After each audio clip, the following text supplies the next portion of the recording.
to the MMA Fan Podcast. Ladies and gentlemen, I give you Stu and Blake. Hello and welcome to the MMA Fan Show. I said that. You were about to jump in there, weren't you? I was. You were about to do it. We never discussed it beforehand. We've got such an amazing guest for you today. Stu, you're a huge fan of this person. It's Cole Frampton. It's Cole Frampton. God. Former Ring Magazine Fighter of the Year. I put my notes away. Oh, it's Super all right, mate. Featherweight champ. Right, let's have a little look. We've got some notes. We got here. the notes. Let's I pull put my them up notes here. away. Right, he held world championships in 2 weight classes, including the WBA Unified and IBF Super Bantamweight titles between 2014 and 2016, and the WBA Super Featherweight title from 2016 to 2017. He also held the WBO Interim Featherweight title in 2018. He's won them all. And he's one of the nicest people you've ever met, as you are about to find out. And if you're watching the boxing on TNT Sports, he's usually a pundit on there as well. He's on a great transition to being a pundit on TNT Sports.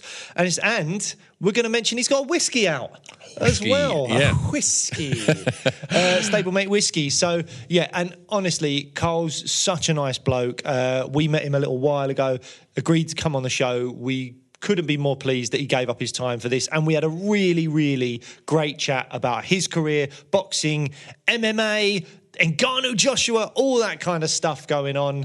So, yeah, shall we just crack on with it? Not before we mention our sponsor. Not before then. We are sponsored by Ferocious Fightwear. So not only do they do these jazzy pink gum shields, they do wraps, they do rash guards, shorts, they do everything. So head over to ferociousfightwear.com and, show your love for our sponsors and buy yourself a little bit of kit to... I thought you were going to put that in then. It's jazzy, but not too jazzy. See what you done there? See what you done there? Oh. All right, ladies and gentlemen, please enjoy today's episode of the MMA Fan Show with the delightful Cole Frampton. Hello, Cole. How's it going, mate? I'm going okay, mate. Well, I say okay, but I've been a little bit under the weather for the last few days, but apart from that, I'm doing all right. Well, I hope you're all right. And I think you've had some good news recently, and I just wanted to say that the reason this all sort of happened was because we did a little watch-along for TNT Sports for a UFC event. Sadly, I think it was the one where Volkanovski got head-kicked by Makachev, which I'm still not fully over. But you very kindly sent me this little stablemate whiskey. And am I hearing correctly on your socials? It's all sold out. Or it was sold out when I last looked. We sold out. We'll be getting another run in very soon. So we just done a deal with Tesco's NI as well. So we are probably, I would say we're ahead of where we thought we would be. We only launched it October of last year. So, we're doing really well and the feedback's been really good on it. It's a decent product. Like it's a good drink. It's a good whiskey. And people are enjoying it. Yeah, so stablemate whiskey, and what is it with Irish combat sports stars and their whiskey? Why is it going so well for you all? Yeah, I don't know. I've no idea. I mean, look, you've got McGregor, he's got his whiskey, and he's an enigma, isn't he? He can sell anything, that lad. Hold on, it's freezing all that. Is this me or is this you guys? You froze a couple of times, but it should be fine. No one will be able to see us other than on these cameras and stuff anyway, so don't worry. You just crack on. Okay, so, look, someone approached me about getting involved in this whiskey, and I thought, why not? I'll have a go. I enjoy whiskey, and we'll see. But I've been very involved in the whole process, like even down to the labeling and the name of the whiskey was my idea. But look, obviously McGregor's the boil, isn't he? And he's done his whiskey.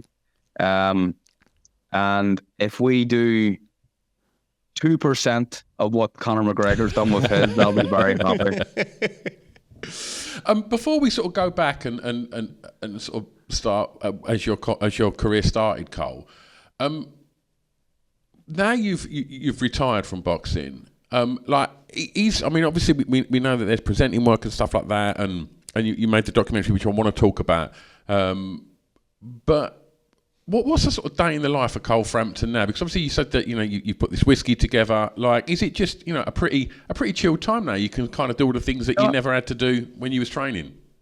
Yeah, well, it is sometimes, and other times it's really hectic. So, I mean, for the last 8 weeks, there hasn't been too much on, but this week and the coming weeks, it's starting to get pretty busy as well. So, busy having meetings with a whiskey or for the whiskey, and talking to different people about that. Doing the stuff with TNT as well. Bringing my kids to football feels like every day of the week as well. So life's good. I'm enjoying it. I'm enjoying being at home. Lovely. Well, let's take you back, because we always like to start this show when we talk to someone for the first time, where we ask them kind of where it was that they grew up, and if they felt like it was an area where you sort of needed to be tough or you needed to be comfortable with confrontation. Yeah. No, I grew up in an area called Tigers Bay in North Belfast, which was a pretty tough place. It was on Tigers Bay on an interface, so the neighbouring housing estate is a housing estate called the New Lodge, and my housing estate, Tigers Bay, was 100% loyalist unionist, and the neighbouring one, which was separated by one street, was 100% Republican or nationalist. So there was a lot of madness, rioting and just fighting and crazy stuff. So I think it did probably have to be tough. But in saying that, I don't think I was that tough when I was a kid, and I think boxing kind of helped me. It certainly helped me a bit. I was very quiet and very shy and stuff as a kid, but boxing gave me a bit more confidence about myself, I think. And you obviously alluding to kind of the troubles in Northern Ireland there and everything. How important was it for you to try and bring people together through your kind of sporting career and your boxing? The troubles are very well documented in Northern Ireland. So how was it for you going, I'd like to bring everyone together? Yeah, well, look, I grew up at the back end of the troubles. The Good Friday Agreement was signed in 1998, so I was 11 then. I'd already been boxing. I started boxing when I was 7, but it wasn't a natural thought process for me. I want to bring the people together and be some sort of some unifying person. I was just being myself, really, and it wasn't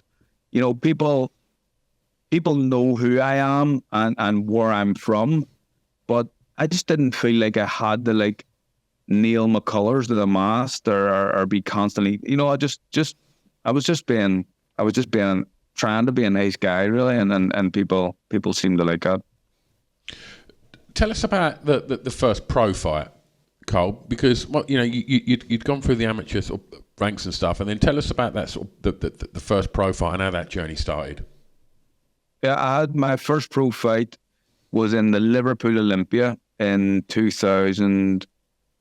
I think I turned pro. So Liverpool Olympia. I'm not sure if you're aware of it, but it's a shithole. and I was boxing. First fight on the card, probably 5:30. Nobody's there. And I boxed a Hungarian fellow who wasn't very good, to be honest, but that's kind of what happens in boxing at the start. And I stopped him, I think, in the second round. But what I remember about my first pro fight was the gloves. So they're obviously professional gloves are different than amateur gloves. Amateur gloves are a lot more safe and stuff. And I remember putting a first pair of pro gloves on, actually going for it. I haven't had them on my hands before, which was probably a mistake. I should have knew what they felt like. I remember in the changing rooms getting gloved up and thinking, what the fuck are these things? They didn't feel like the gloves I'd been boxing with for the previous, 10 or 12 years, or whatever it was. So, that was it. I fought a Hungarian fellow who wasn't great. in the Liverpool Olympia, yeah, on a Matchroom show.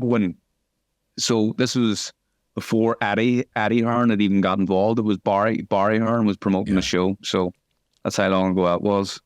How quickly did you develop the following? Because your fan base was ridiculous, you know. Like, how quickly did that grow? I mean, it started. I even when I was an amateur, like I used to sell out the local social club. You know, you'd fit maybe 300 or 400 people into it, and so I was even a bit of a ticket seller as an amateur, but it started to grow pretty early, to be honest. And I think that's why the promoters, they're interested in someone that can sell tickets.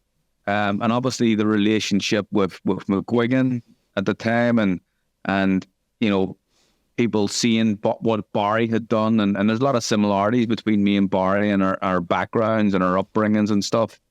And people, Barry had he had an amazing fan base when he was fighting. And I think people, you had McGuigan fans support me, you had my own fans, and you had just boxing fans as well. So it started to pick up pretty early, to be honest. How unique is it for someone in the smaller weight classes to have that kind of fan base and get that kind of notoriety? Because I definitely feel like there's still a thing in MMA. There's a couple of stars, but there's still a thing in MMA where a lot of people look down on the smaller weight classes. There's those idiots in the pub that say, "Oh yeah, but I'm 3 stone heavier than him. I'll knock him out." Where, like, even though it's a trained killer that's like there to box you up or like kick you, whatever it is in MMA. Is it similar in boxing? Do you feel like the smaller weight classes have to work that bit harder and they've got it tougher to get people's attention? Yeah, I think so. But I mean, I suppose, look, yeah, the majority of smaller fighters, I suppose, that I don't think they get the recognition and deserve. There's nothing better for me than to watch 2 little, flyweights, Japanese flyweights going at each other. I love to watch the later guys. I think it's very highly skilled and a lot quicker as well. You maybe don't see as many knockouts, but it's tougher. And the same as MMA. Look, it's hard. People want to see blood and guts, and they want to see the big guys knocking people out. So that's one of the reasons. But I was very, very lucky that I had the support that I did. There, like you said, there's not many in and around the lighter weight divisions that had the support that I did. But I suppose, look, talking back to McGuigan as well, like he had an incredible fan base while he was fighting. And I think people might have seen, the similarities and got behind me too. Having such a following obviously then comes with pressure. And to for you to fight in Ireland, like, how do you manage that pressure? And what was your kind of, because you've got a fight on your hands, let alone worrying about the fact that you've got Ireland and so many people all around the world wanting you with so much expectation to see Cole Frampton do this remarkable performance. Like, how would you manage the pressure of that following? And also, I'll double load this question. And then when you was having that fight, and you hear that crowd roar, how difficult is it to stay on the game plan and not get caught up in the furore of the fans? Well, so the pressure, I had a lot of pressure on my career. Obviously, during my career, being involved in some big fights, people, I suppose, when you box at home as well, people just expect you to win, and they think that it's a given, and this is what's happening. They maybe don't know too much about the opponent, but they just think, Carl's a boxer, he'll win, he'll be all right. And that brings its own type of pressure. I remember actually, I'd fought Kiko Martinez twice, but the second time I fought him, there was so much pressure on me for going into that fight, because it was for a world title, and I'd already beaten him before. And people just expected me to beat him again, but, they look at the result in the first fight, and it says, knockout in round 9, but I mean, it was a tough fight up until the knockout. Really, really tough, nip and tuck, and I was pissing blood off that fight. I had 2 perforated eardrums. Were you serious? You were actually pissing blood? I was pissing blood after the first Kiko fight. So when I was meant to fight him the next time, yeah, people just expected me to beat him, and I remember feeling really strange about that fight, thinking like, this is a tougher fight than people realise. But lucky enough, I won the fight and I done well. And the noise, the second part of the question you asked, the atmosphere, it's just, to be honest, it just sounds like noise to me. It doesn't. You don't hear the singing, or sometimes actually you can pick out individual voices at ringside. People giving instructions or whatever. But it just sounds like a wall of noise. Really, it's not a lot you can pick out from it. I feel like I have to go back to pissing blood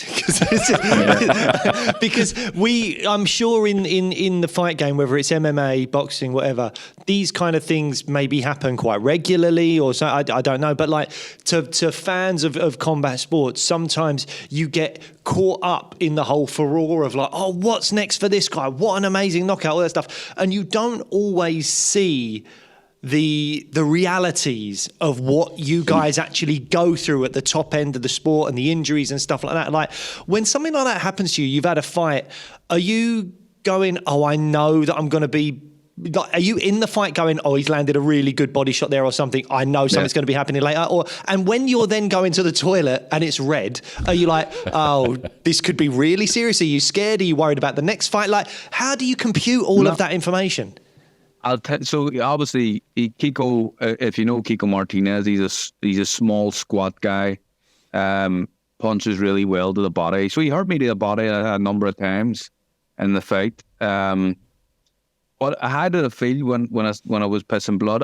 Do you know what? I actually felt proud of him, being honest. I was like, look, I've just won this fight, but I'm pissing blood. Do you know what I mean? And I thought there was points in that first fight in particular where it was kind of a coming of age fight for me, because it was the first time I really had a bit of adversity in a fight and dig through it and push on.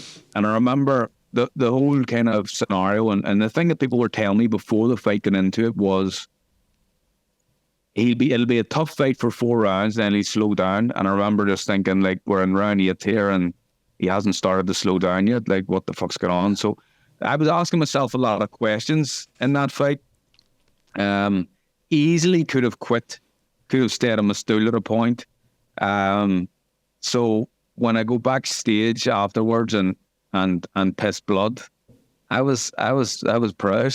That's weird, mental. Strange thing to say, but I hope you understand what I'm trying to say. Yeah, but it's crazy. But again, I think people like us that can't imagine really doing what you've done and what like MMA fighters do and stuff like that. Like we can't quite understand it. I think if I was looking down the toilet bowl and it was red, I'd be like, medic, medic.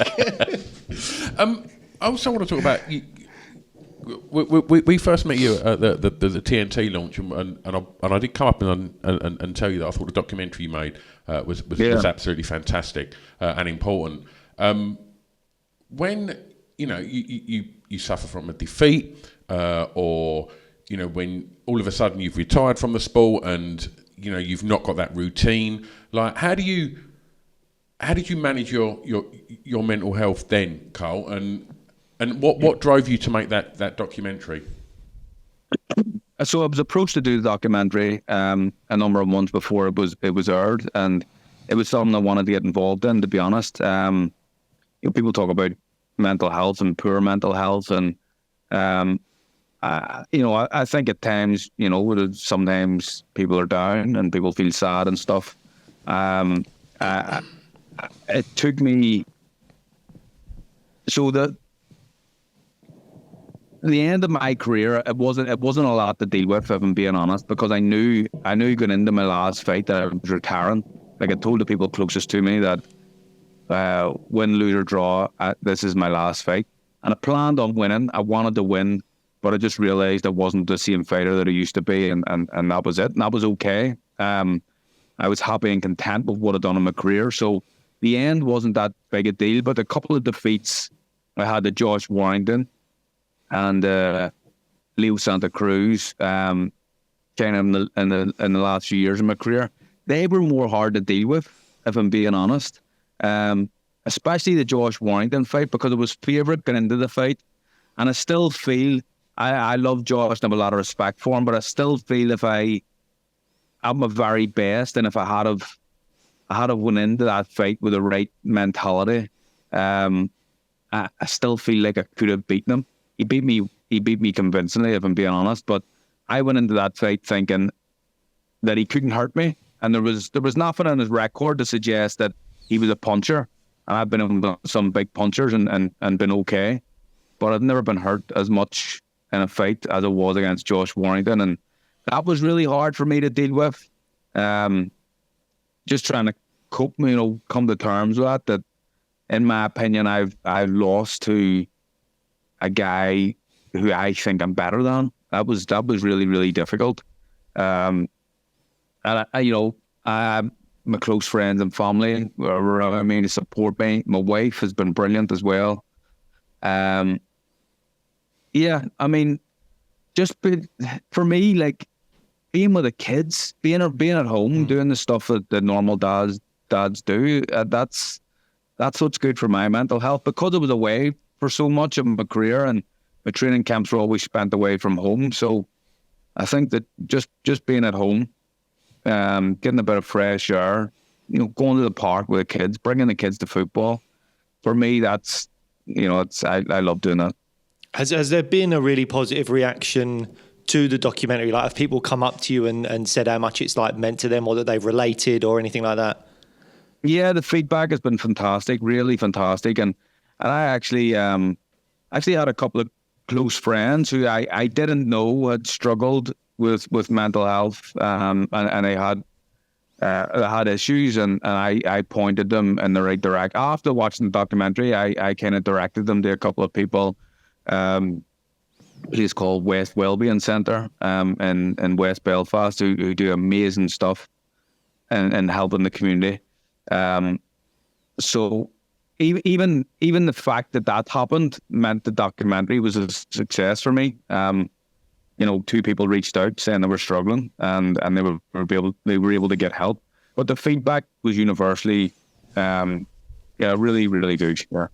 Well, you mentioned Barry McGuigan earlier in this interview, and he was a huge part of your journey early on. You mentioned that there was a lot of relatability. Fans saw parts of Barry in yourself and stuff like that. But unfortunately, there was moments later on in your career where the relationship sort of soured. I know that there was court cases and all that kind of stuff involved. And you've got an autobiography out where I think you talk about some of this stuff.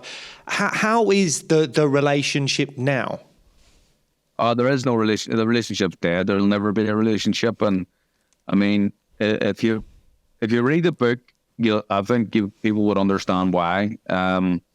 It was the court case and everything that went on. It was it was sad that it happened. Like, I love these people, and it felt like, almost like I almost felt like my dad's around still, and my dad's a great dad, but I almost felt like McGuigan was another father type figure to me, and his sons were groomsmen at my wedding, and it was really, really sad when it broke down. But to be honest, I think that I probably hung around them for too long, and people are telling me these things. I'm waiting on purse money coming for sometimes close to a year. I'm being fobbed off with all these excuses, and I was just hoping that the things that I was thinking was wrong. And it just got to a point where it was too much, and I got out, and that was it. It was necessary to have the court case and stuff, but it was difficult. That was a difficult period for me as well. I had a lot of angst and anger and hatred towards them, and I even found out more stuff. Obviously, I had enough to start a court case with them, but while the court process was going on, there was so much more stuff that I found out that I was disgusted about and saddened about, and that was a tough time for me. But now I'm relaxed about it.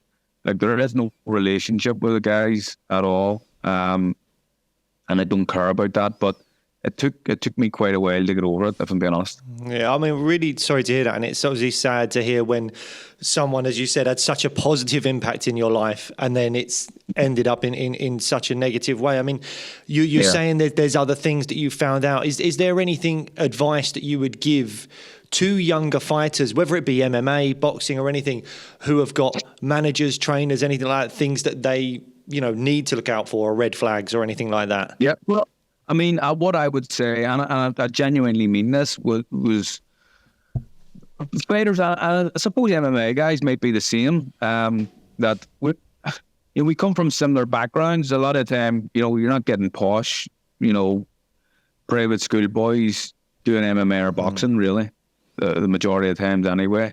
So we come from backgrounds where we don't really know about business or anything like that. And boxing and MMA, it's a business.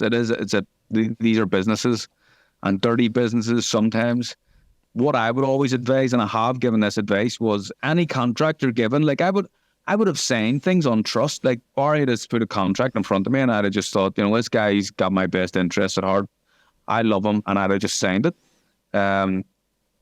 I would say just have a good lawyer, someone that can look over contractual obligations and stuff.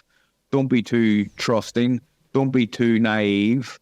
Have a good lawyer in this fight game, I think is definitely something that every boxer should have. Okay.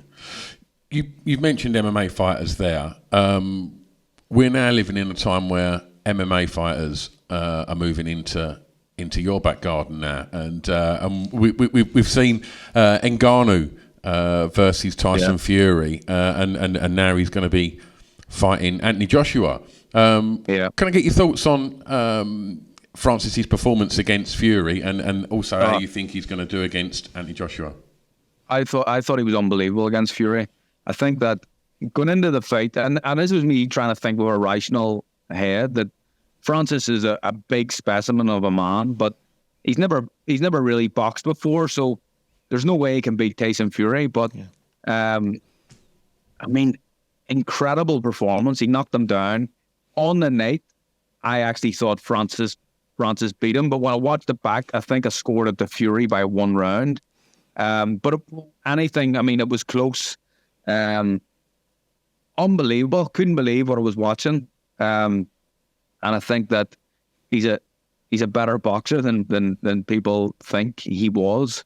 I think with going into the fight with AJ,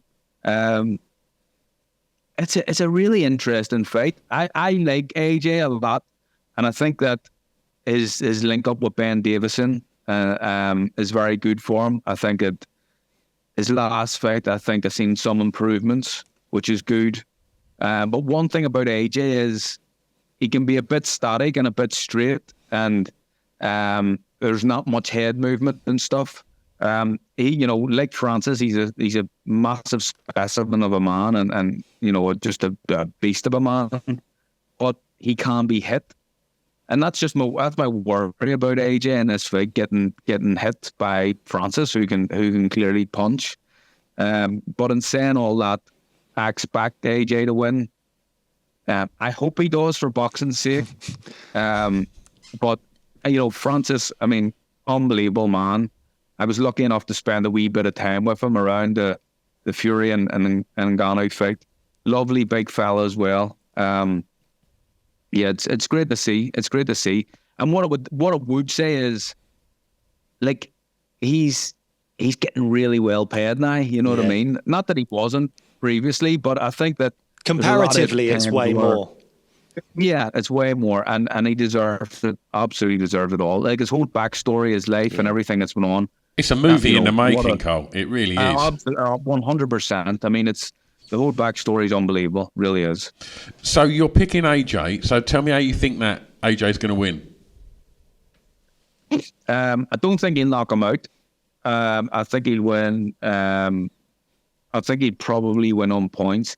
Look, Tyson Fury bounced an elbow off Francis's head, and there was no reaction from him. He's used to that. He's a tough guy. I think it would be very difficult to knock him out. Saying that, like, AJ can really punch. He's, once he puts his shots together, he's a good combination puncher. and obviously very powerful and very athletic. But I think it'll be a long fight. I think it'll go the distance, and I think AJ should win on points.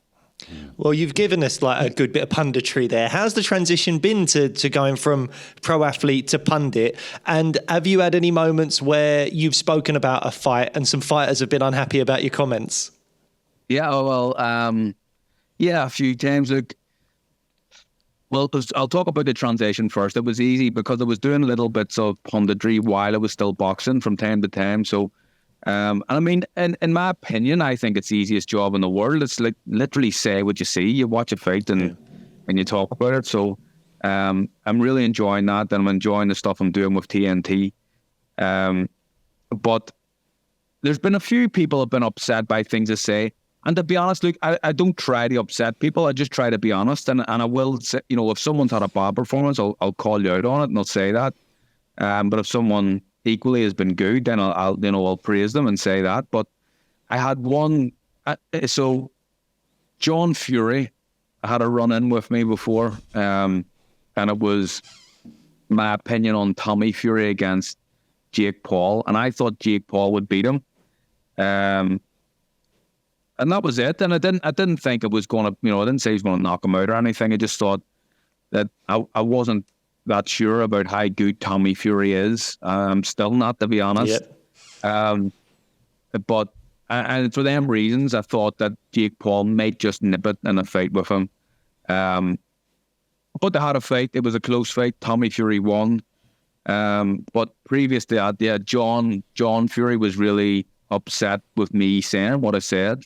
Even though I didn't criticize the kid at all, he just gripped my arm one day. I have a bone to pick with you, and he grabbed me, and I shit myself, properly shit myself. He is a massive bloke, and he seems like he could do anything, and it's so unpredictable as a human being. I would not want him upset with me at all. He's a mad man, John, and. To be honest, up until that point, me and John got on well with each other, but he's obviously upset with my opinions on the fight. And look, I get it, it's his son. Even though I wasn't that critical, I was just again trying to be honest. But John wasn't happy. Oh, well, it reminds me a little bit, not the John bit, but like fighters and interactions with pundits. I don't know if you're aware of a Dan Hardy who does such great fight breakdowns and stuff. And he said he was doing that for a while, and he did a chat with Max Holloway. And as Max Holloway left the interview, he shouted back at Dan "Stop giving away all my points, all my attributes. Stop giving all my stuff away," because Dan's got such a good read on it all. It was people now looking at your YouTube and getting better at fighting me. Yeah, Dan's brilliant. I worked alongside him a couple of times in the lead up to Fury and Ngannou, and then I worked with him on the night. And even his knowledge on boxing was really strong and really good. He's clearly a very smart man. He knows what he's talking about, and a good guy too.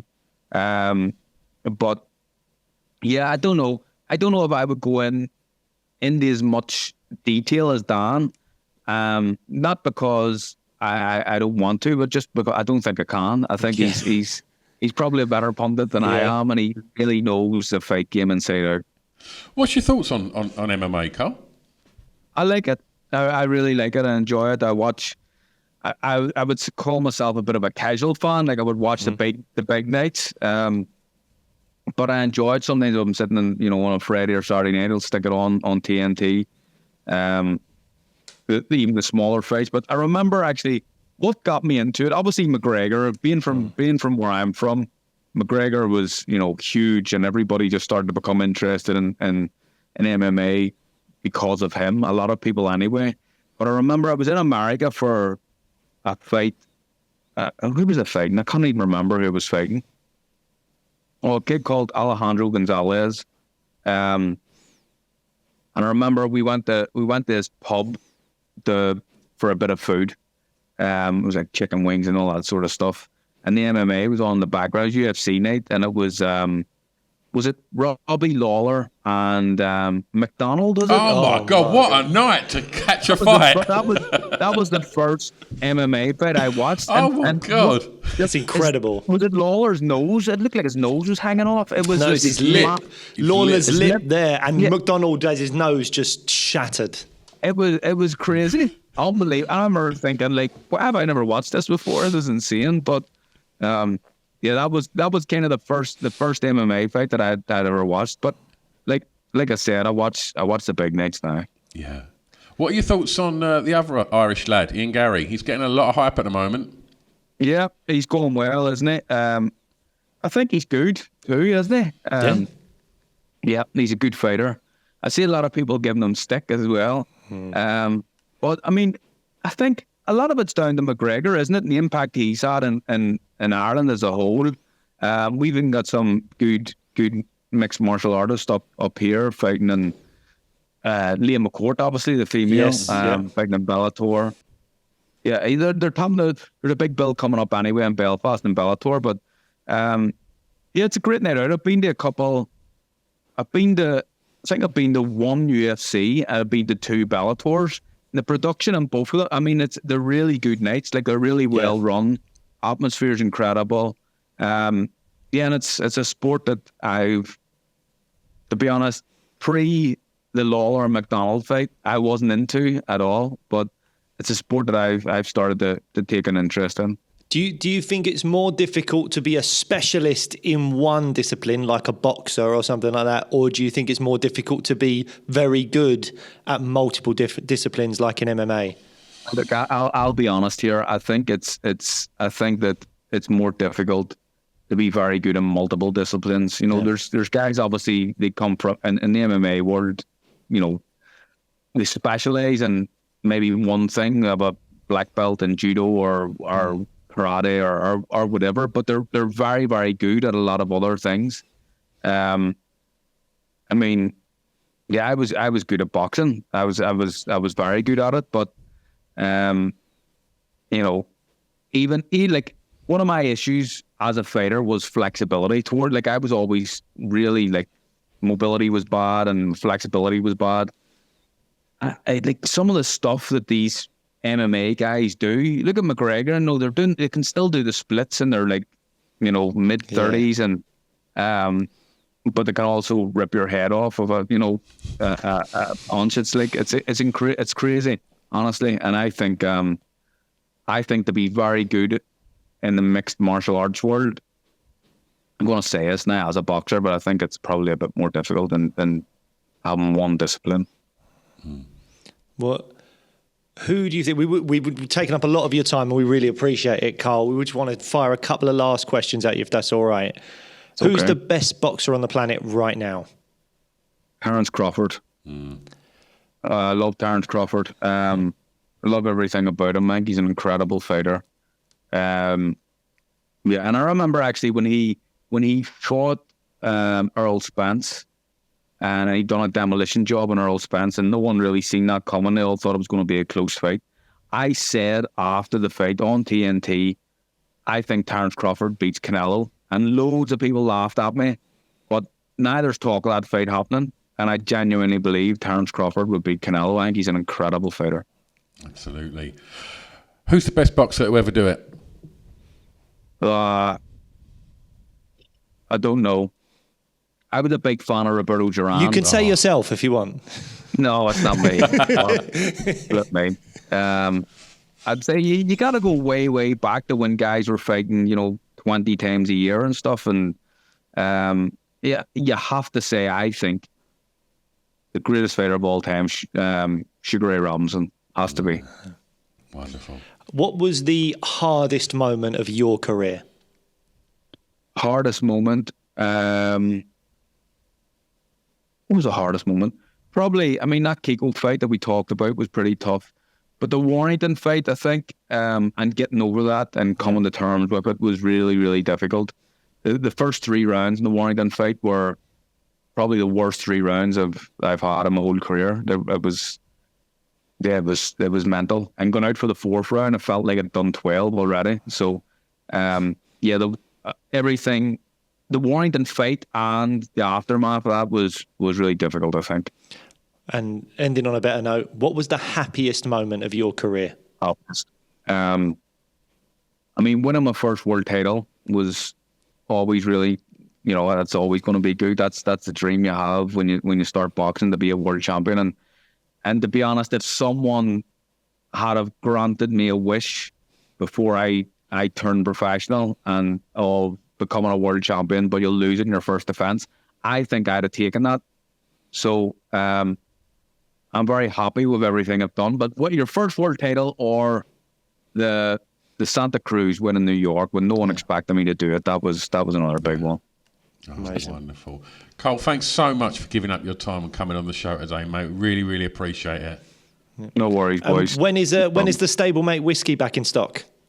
We will have it in, I think, this week or next week. It's going to be so for people online that you'll be able to order it and stuff. But you can get it in most of the off licenses in Northern Ireland. We've had a few discussions about bringing it to England as well, America as well. It should be on the East Coast very soon. So, it'll be back online. I think it should be stocked in the next week or so. Fantastic. And a website that people can go to buy it? Yeah, just stablemateWhiskey.com. Fantastic. Brilliant. We'll put that in the show notes so people can go and click it and thanks, Nod. Go and have a drop. Yeah. Lovely. No worries. Carl, all the best. Thank you so much, mate. Cheers. Thank you. There you have it, ladies and gentlemen. Cole Frampton, what a lovely guy. It's so interesting when you hear boxers. Obviously, like every boxer is going to love boxing, yes. But when you asked Cole about the sort of what's going to be harder, to be great at one discipline or to be good at a multitude, and he couldn't help but kind of go, well, yeah, it's going to be tougher to be good at a multiple amount of disciplines. Yep. And fantastic, great to get his thoughts on the AJ fight, and obviously to hear his thoughts. I remember when this may have gone out after that fight happened, so we might try and clip those bits and get them out to you beforehand. Yeah. But that was really interesting. Just I don't know why the pissing blood thing really got me. I couldn't let that go. That was like, that is mental. I read Chris Eubank's book, and he said when he fought Nigel Benn the first time, he said he pissed blood after that. Imagine that being it so hard in the stomach. Oh, God. You wee blood. Don't want a wee blood. You don't want a wee blood. Don't want a wee blood. Oh, well, look, we hope you enjoyed the show. If you did, please give us a subscribe on the old YouTube or on your podcast, however you are consuming this episode. And go and follow us on the socials as well. We're on Instagram, TikTok, and X. So please go over there, follow us on the socials. And if you give us any kind of positive reviews and subscribes, as I said, it really helps us grow the show. And then we can continue to get guests on the caliber of Carl. We got lucky with Carl because we bumped into him and he was such a nice bloke.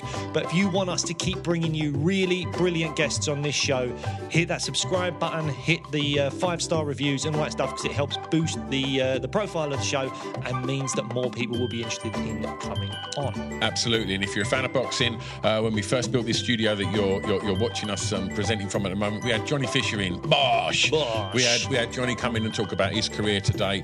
We mentioned Dan Hardy on the show. If you scroll back to back in the day, we had Dan Hardy on, and that's always a fantastic conversation. We said we're going to try and get Dan back on now. He's making big moves over in the PFL Bellator hybrid. So go and explore that back catalogue, because there's hundreds of episodes, and there's probably been a good 30 now in this jazzy studio that we're in. I need to stop saying jazzy. But yeah, please subscribe, and we will see you next time. Bye, guys. Bye-bye.